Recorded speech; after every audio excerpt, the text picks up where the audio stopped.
বিষ্ণু বললেন, তুমি ভিক্ষা করো, তোমার ঘরে কিছু নাই? সাহাবী বললেন, লা ইয়া রাসূলুল্লাহ, কিছু নাই। বিষ্ণু ঈসা ইসলাম আবার প্রশ্ন করলেন, কিছুই নাই?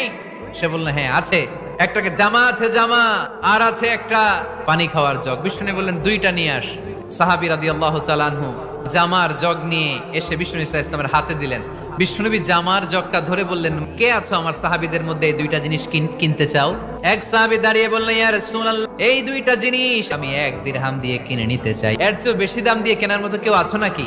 আরেক সাহাবী হাত তুলে বললেন, ইয়া রাসূলুল্লাহ, আমি 1 দিরহাম নয়, আপনার সম্মানে 2 দিরহাম দিয়ে জিনিসগুলো কিনে নিতে চাই। দিয়ে দেয়া হলো। 2 দিরহাম নিয়ে বিষ্ণু ঈসা ইসলাম ভিক্ষুক সাহাবীর হাতে দিয়ে বললেন, যাও 1 দিরহাম দিয়ে তোমার পরিবার পরিজনদের জন্য খাবার কিনে নিয়ে যাও, আর 1 দিরহাম দিয়ে একটা কুঠার কিনে নিয়ে আসো। ওই সাহাবী আর 1 দিরহাম দিয়ে একটা কুঠার কিনে নিয়ে আসলেন। বিশ্বনবী কাঠের একটা হাতল লাগাই দিলেন আর বললেন, যাও এই কুঠার নিয়ে জঙ্গলে যে কাঠ কাটো, বাজারে যে